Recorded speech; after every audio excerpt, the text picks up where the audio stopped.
Assalamualaikum warahmatullahi wabarakatuh. Alhamdulillahilladzi an'ama alaina bi ni'matil imani wal islam. Asyhadu an la ilaha illallah wahdahu la syarikalah wa asyhadu anna Muhammadan abduhu wa rasuluhul mab'uts rahmatan lil alamin. Allahumma shalli ala Muhammadin wa ala alihi wa sahbihi ajma'in. Amma ba'd. Qala Allah ta'ala fil Qur'anil Karim. A'udzu billahi minasy syaithanir rajim. Bismillahirrahmanirrahim. Innallaha la yughayyiru ma biqaumin hatta yughayyiru ma bi anfusihim. Sadaqallahu. Bapak Ibu jemaah Masjid Al-Hakim yang dirahmati Allah, segala puji hanya milik Allah. Segala keagungan, kemuliaan, kebesaran, kepunyaan Allah. Bersyukur kita kepada Allah Subhanahu wa taala kembali pada pagi hari yang berbahagia ini. Allah bangunkan kita semua. Artinya Allah masih memberikan kesempatan bagi kita untuk menghirup oksigen milik Allah, untuk menginjak bumi milik Allah, untuk bernaung di bawah langit milik Allah, menikmati cahaya matahari dan menikmati karunia-karunia Allah yang sangat banyak yang tak mampu kita menghitungnya. Mudah-mudahan Bapak dan Ibu, di sisa-sisa usia kita semakin bisa mempersembahkan manfaat yang banyak terhadap sesama.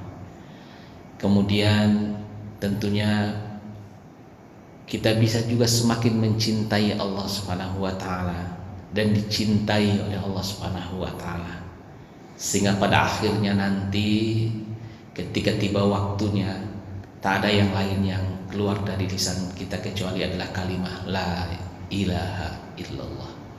Itulah impian kita semua. Salawat bering salam selalu kita mohon kepada Allah, kiranya tercurah untuk kekasihnya Nabi Allah Nabi Muhammad sallallahu alaihi wasallam. Allahumma salli ala Muhammad wa ali Muhammad. Allahumma salli ala Sayyidina Muhammad wa ala ali Sayyidina Muhammad.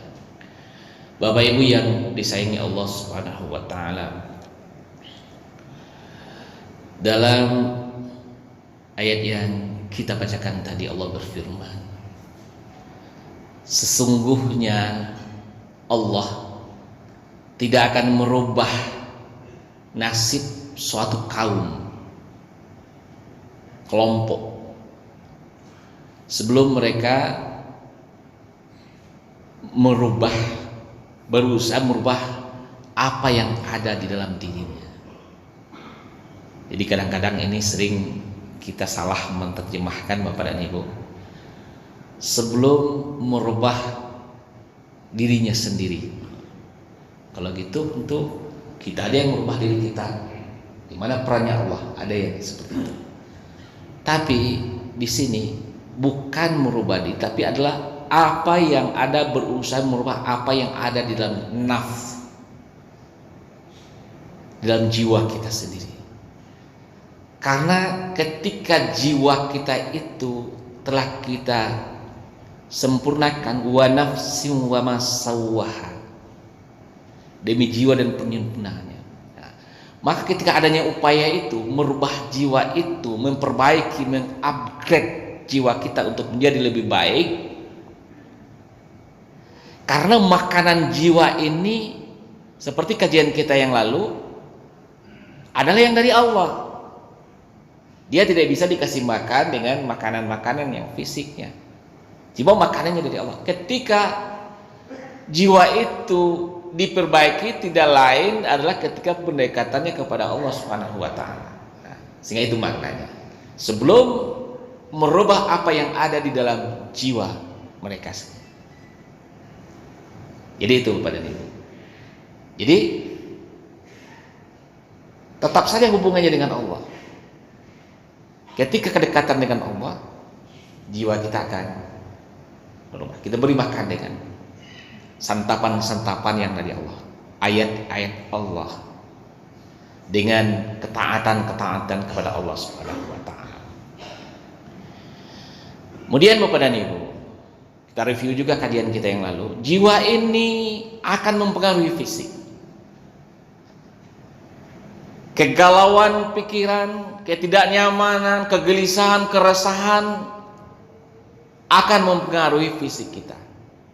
Di antaranya jantung kita akan berdebar-debar, tensi kita akan naik ketika jiwa itu tidak tenang, ketika kemarahan, emosi dan semua. Ini hubungannya Bapak dan Ibu. Jadi tidak cukup kita memberi makan fisik kita dengan asupan kalori dan energi dalam hidup ini, tapi juga kita harus memberikan asupan-asupan secara spiritual. Itu Bapak dan Ibu. Jadi kita telah melihat kian kita yang lalu bahwa fisik itu disebabkan oleh faktor emosinya. Persoalan-persoalan fisik bisa dipicu oleh emosi. Nah, inilah makanya kita mengembangkan terapi zikir itu, seperti disampaikan tadi. Bisa untuk beberapa persoalan-persoalan seperti pada bulan yang lalu kita menterapi kecanduan merokok. Kemudian ada juga fobia anak kucing. Ada ibu kemarin yang fobia anak kucing, alhamdulillah juga bisa diatasi. Bapak dan Ibu yang dirahmati Allah Subhanahu wa taala. Kemarin juga kita telah sampaikan bahwa persoalan emosi itulah kekhawatiran yang berlebihan, kemarahan, rasa takut, rasa malu, minder, sedih dan semuanya ini akan mempengaruhi jiwa kita. Kemudian kita akan melanjutkan dengan ada 5 prinsip yang memang perlu kita pahami bersama pada Ibu.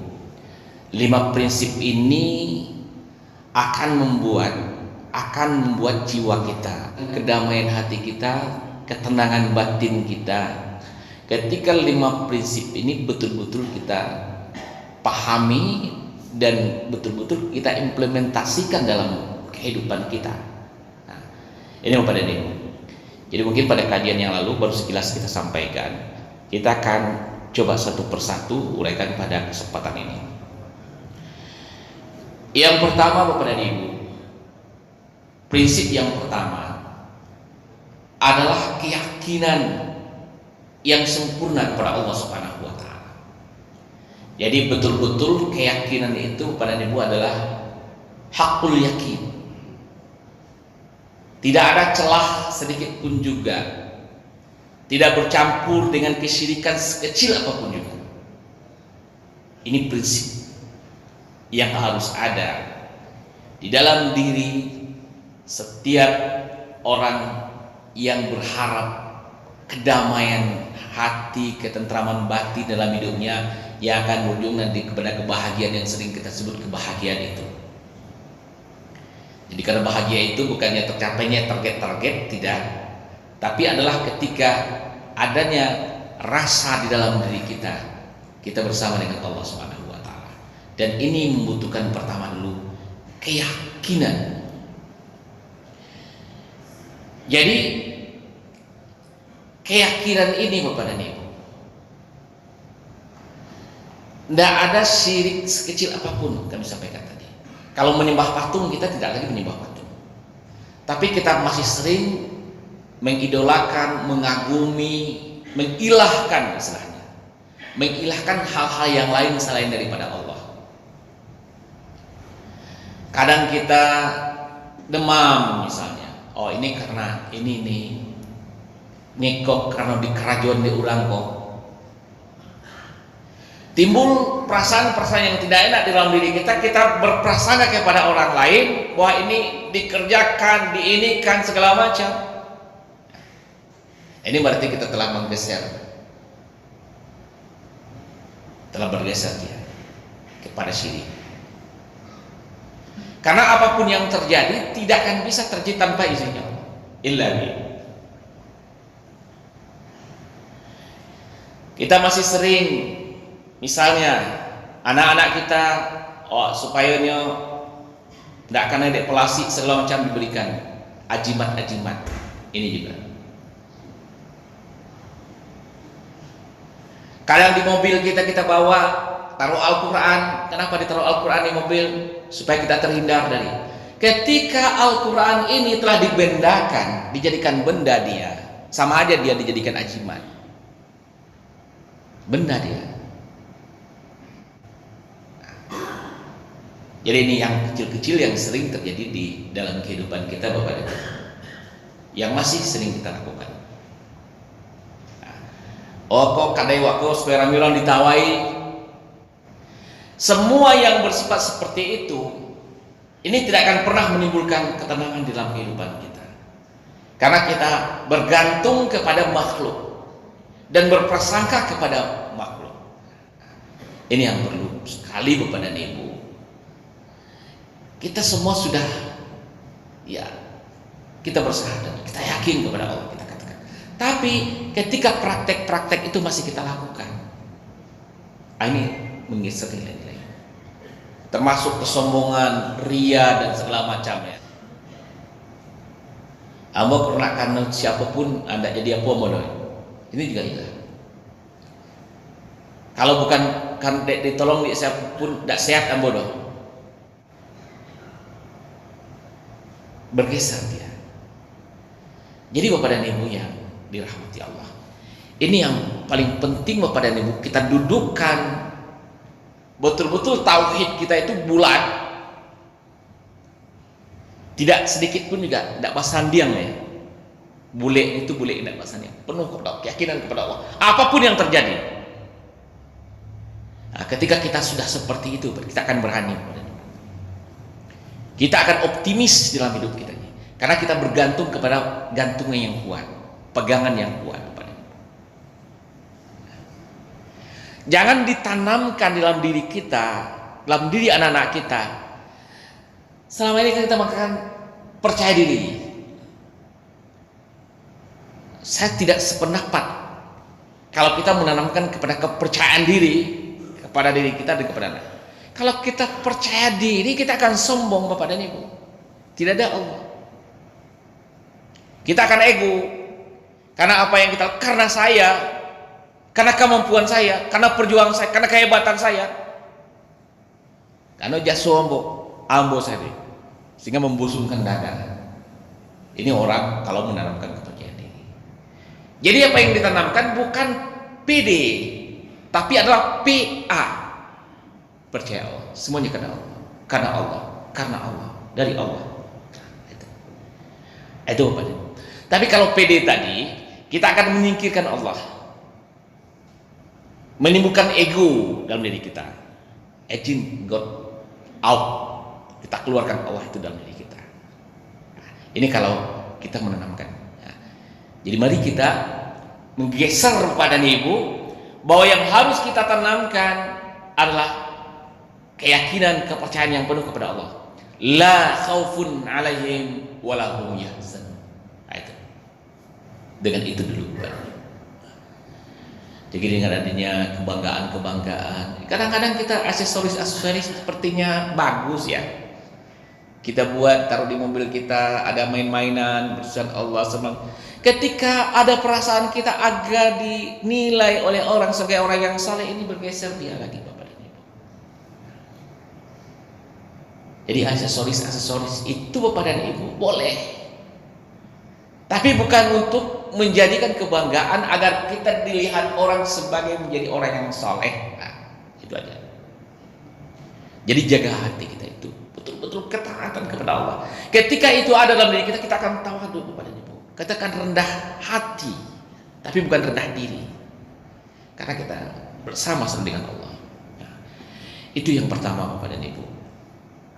Kemudian Bapak dan Ibu, jadi keyakinan itu, keyakinan akan eksistensi keberadaan dari Allah itu sendiri di setiap saat alladzina yadhkurunallaha qiyaman wa qu'udan wa 'ala junubihim wa yatafakkaruna fi khalqis samawati rabbana ma khalaqta hadza batila subhanaka faqina azabannar.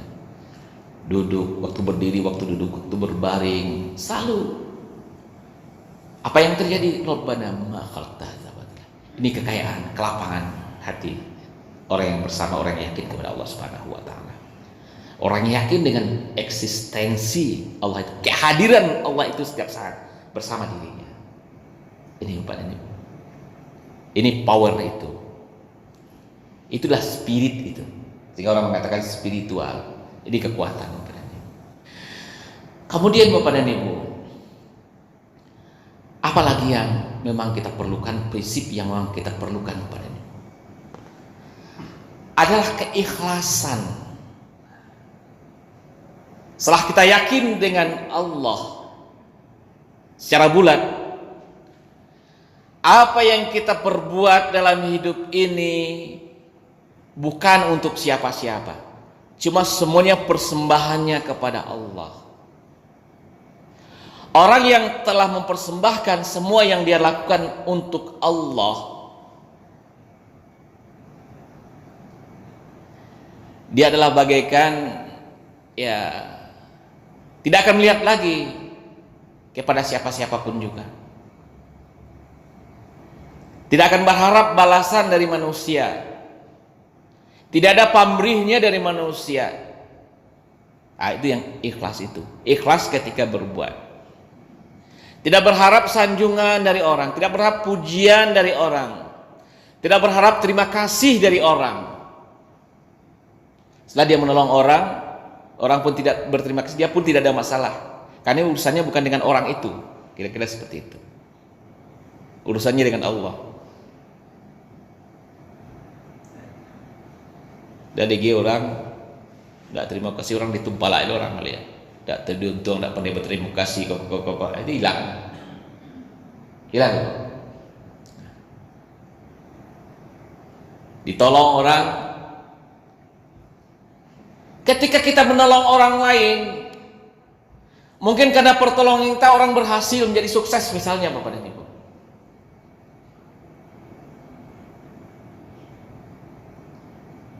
Kemudian kita sampaikan kepada orang, kalau bukan karena pertolongan saya, dia tidak akan pernah, tidak ada apa-apanya.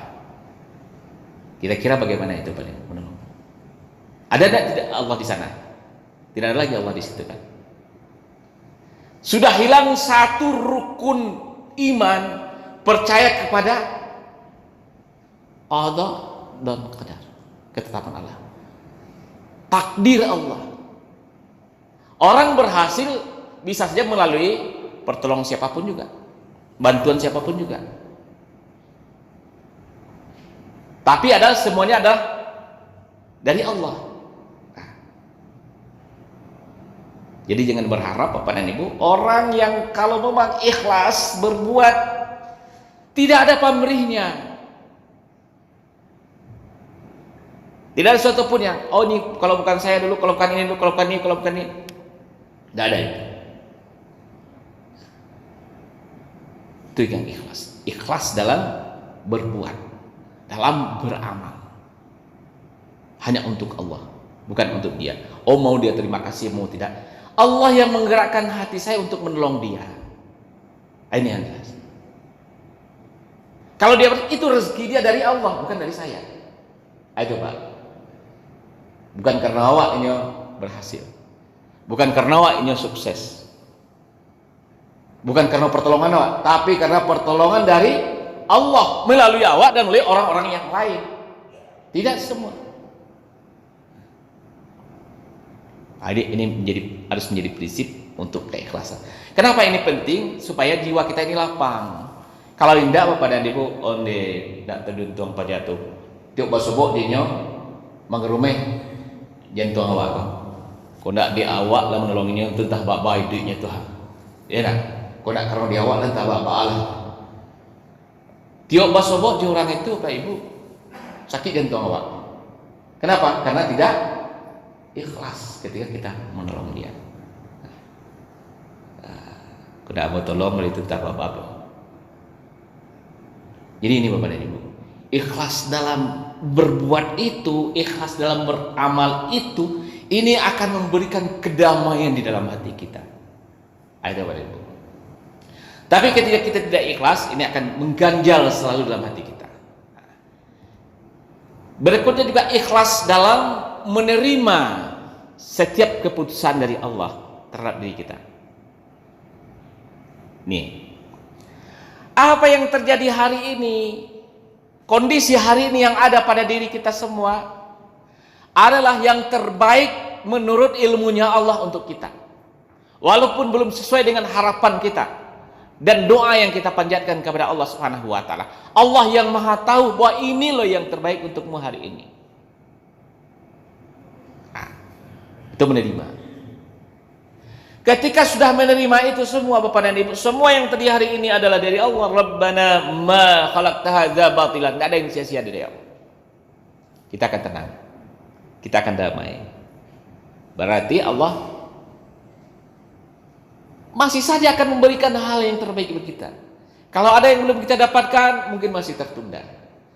Karena belum sesuai dengan ukuran kita. Karena Allah yang tahu kapasitas kita, bukan kita yang tahu. Karena ilmunya Allah maha luas, ilmunya kita terbatas. Saya inginkan ini ya Allah, harapan saya ini ya Allah. Alun laik ya Allah. Tunggulah dulu, bersabarlah dulu. Suatu saat nanti tentu juga Allah akan ijabah pada waktu yang tepat menurut ilmunya Allah. Kalau inilah, oh sakit, senang, susah, gelisah, perih, derita, ini kan bahasa kita. Kan bahasa kita. Allah berikan itu semua untuk karena kasih sayang Allah kepada kita semua. Jadi apapun yang kita terima, ini adalah kasih sayang Allah. Ketika kita menerima itu Bapak dan Ibu, itulah yang dikatakan dengan ikhlas. Ikhlas itu pada pukulan yang pertama terjadi alhamdulillah rabbil alamin. Ini suka tidak suka, sesuai apa tidak, alhamdulillah rabbil alamin.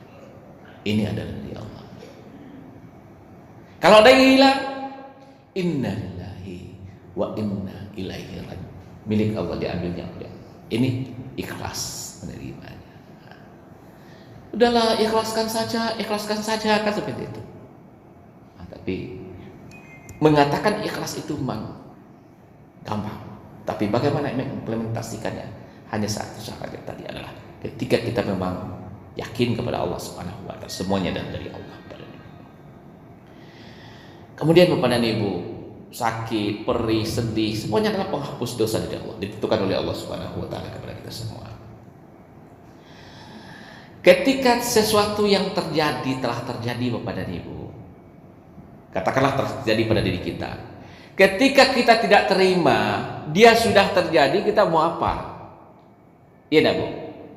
Ini nak kembali ya beliau.